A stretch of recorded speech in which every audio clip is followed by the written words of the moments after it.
Assalamualaikum warahmatullahi wabarakatuh.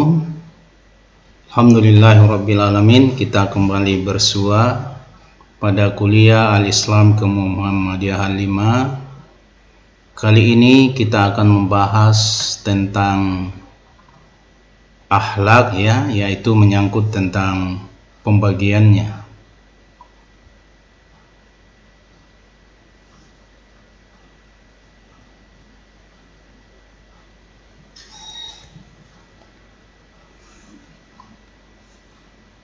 Di dalam Islam, pembagian akhlak di sini ada akhlak kepada Allah dan Rasul, kemudian akhlak terhadap diri sendiri dan keluarga, akhlak terhadap masyarakat dan lingkungan. Apa pengertian akhlak kepada Allah Subhanahu wa ta'ala? Yaitu segala sikap atau perbuatan manusia yang dilakukan tanpa dengan berpikir lagi, yang memang seharusnya ada pada diri manusia sebagai hamba kepada Allah Subhanahu wa ta'ala sebagai Khalik kita. Kenapa kita mesti berakhlak kepada Allah? Tentu yang pertama, Allah lah yang telah menciptakan manusia. Allah Subhanahu wa ta'ala menyampaikan di dalam Al-Quran, laqad khalaqnal insana min sulalatin min tin. Jadi sungguh Allah telah menciptakan kita dari saripati tanah. Yang kedua, Allah lah yang telah memberikan perlengkapan panca indera berupa pendengaran, penglihatan, akal pikiran, hati sanubari, di samping anggota badan yang kokoh dan sempurna kepada kita selaku manusia. Jadi Allah Subhanahu wa ta'ala menyampaikan, wa ja'ala lakumus sam'a wal absara wal af'ida qalilan ma tashkurun. Jadi Allah yang telah menjadikan pendengaran kita, penglihatan kita, dan hati kita. Selanjutnya, Allah yang telah menyediakan berbagai bahan dan sarana yang diperlukan bagi kelangsungan hidup manusia, seperti bahan makanan yang berasal dari tumbuh-tumbuhan, air, udara, binatang, ternak, dan lainnya. Jadi Allah sampaikan di surah Al-Baqarah, "Walladzi ja'ala lakumul arda walladzi khalaqa lakum ma fil ardi jami'a." Jadi Allah lah yang telah menciptakan segala sesuatu yang ada di atas muka bumi ini diperuntukkan buat manusia. Selanjutnya, Allah yang telah memuliakan manusia, diberikannya kemampuan, begitu pula dalam mengarungi daratan dan lautan. Jadi walaqad karramna bani Adam. Jadi Allah telah memuliakan kita selaku anak cucu Adam. Nah, menurut Ibnu Qayyim Al-Jauziyah bahwa berakhlak itu ada dua arahnya, yaitu berakhlak kepada Allah, begitu pula kepada sesama. Akhlak yang baik kepada Allah adalah akhlak meyakini bahwa segala amalan yang kita kerjakan mesti mengandung kekurangan, ketidaksempurnaan, sehingga membutuhkan uzur darinya, yaitu dari Allah. Dan segala sesuatu yang berasal darinya harus disyukuri. Sedangkan akhlak yang baik terhadap sesama, kuncinya terdapat dua perkara, yaitu berbuat baik dan tidak mengganggu sesama dalam bentuk perkataan maupun perbuatan. Contoh berakhlak kepada Allah Subhanahu wa ta'ala, misalnya bertakwa kepada Allah.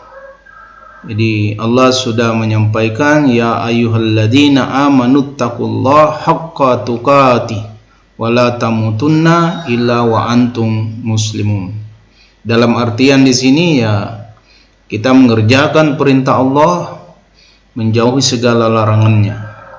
Kemudian cinta kepada Allah Subhanahu wa ta'ala. Bagaimana wujud kecintaan kita kepada Allah Subhanahu wa ta'ala? Mengikuti perintahnya dan menjauhi larangannya, mengikuti petunjuknya dan menjauhi larangannya. Itulah bentuk cinta hakiki sesungguhnya kepada Allah Subhanahu wa taala.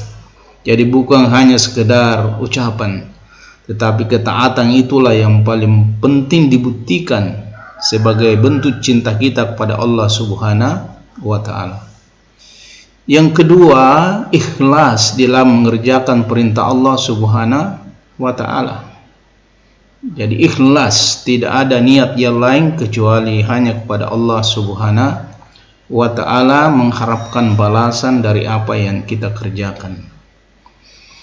Yang selanjutnya, contoh berakhlak kepada adalah khauf dan raja. Ya, kita merasa takut pada Allah. Ya, kita harus merasa takut pada Allah Subhanahu wa ta'ala. Bukan berarti takut kemudian kita menjauhi Allah, tapi justru kita takut semakin mendekati Allah Subhanahu wa ta'ala. Qaribun minallah. Kemudian yang selanjutnya, bentuk akhlak kepada Allah Subhanahu wa taala adalah banyak bersyukur. Bersyukur akan nikmat Allah Subhanahu wa taala. Kita tahu semua bahwa apa yang kita nikmati di atas muka bumi ini itu semuanya berasal dari Allah Subhanahu wa taala. Semuanya merupakan pemberian Allah Subhanahu wa taala. Baik itu berupa nikmat zahir, yaitu dalam bentuk materi, maupun tidak dalam bentuk materi, yang disebutkan oleh Allah, wa asbaga alaikum ni'mahu zahiratan wa batina. Jadi Allah telah menganugerahkan kepada kita nikmat zahir dan nikmat batin, yang kesemuanya itu kalau kita mau menghitung pasti kita sulit untuk menghitungnya. Oleh karena itu Allah Subhanahu wa taala memerintahkan kepada kita untuk bersyukur kepadanya.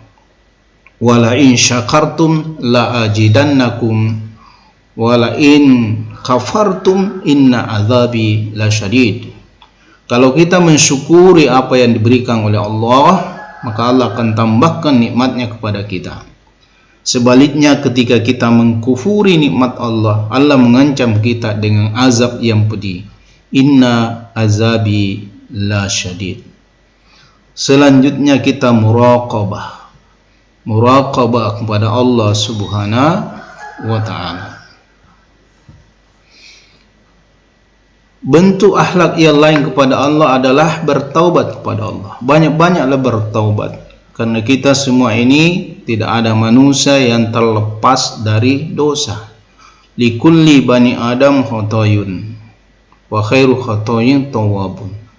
Jadi setiap kita ini ada dosanya, dan sebaik-baik orang yang berdosa ya orang yang bertobat kepada Allah Subhanahu wa ta'ala. Tentu taubat yang paling baik adalah seperti yang disampaikan oleh Allah Subhanahu wa ta'ala, ya ayyuhalladzina amanu tubu ilallah taubatan nasuha.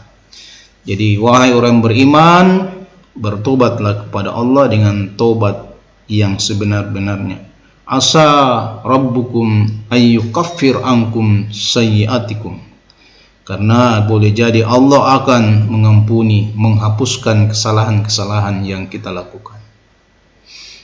Nah itulah, kita senantiasa bertobat kepada Allah di kulli yaumin, ya, karena Rasulullah SAW sebagai orang maksum saja itu senantiasa bertobat kepada Allah. Apalagi kita ini yang setiap saat berlumuran dosa, maka banyaklah bertobat pada Allah Subhanahu wa ta'ala setiap hari.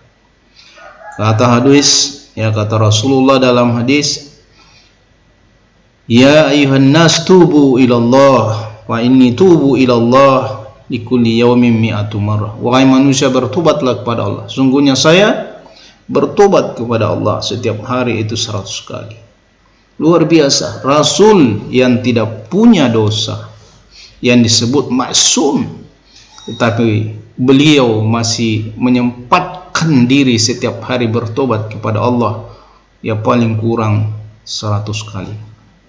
Ya paling tidak, saudaraku, ya ananda sekalian, mari kita mengucapkan istighfar, ya, ampunan, mohon ampun kepada Allah, ya setelah sholat, ya. Dan insya Allah itu salah satu bentuk taubat kepada Allah, terutama dari dosa-dosa kecil yang kita lakukan baik yang kita sengaja maupun yang kita sengaja. Kemudian berbaik sangka kepada Allah, ya. Allah tidak pernah menzalimi kita, ya. La zalam, ya, innallaha la yazlimu anfusakum walakin anfusahum yazlimun. Jadi berbuat baik sangka kepada Allah Subhanahu wa taala. Jangan berburuk sangka kepada Allah, karena segala sesuatu itu yang menimpa kita itu sungguhnya insya Allah ada hikmah di baliknya. Dan ingatlah, ya, bahwa ya di balik kejadian itu biasanya kita tidak memahami apa maknanya. Tapi ingat, setiap kejadian yang terjadi pada diri kita sesungguhnya ada hikmah di baliknya itu. Maka berbaik sangkalah kepada Allah Subhanahu wa taala. Selanjutnya, bagaimana kita berakhlak kepada Allah? Banyak bertawakal kepada Allah, ya. Fatawakkal 'ala Allah. Bertawakal kepada Allah Subhanahu wa taala. Jadi kita jangan merasa sombong, ya, akan kemampuan, kekuatan diri.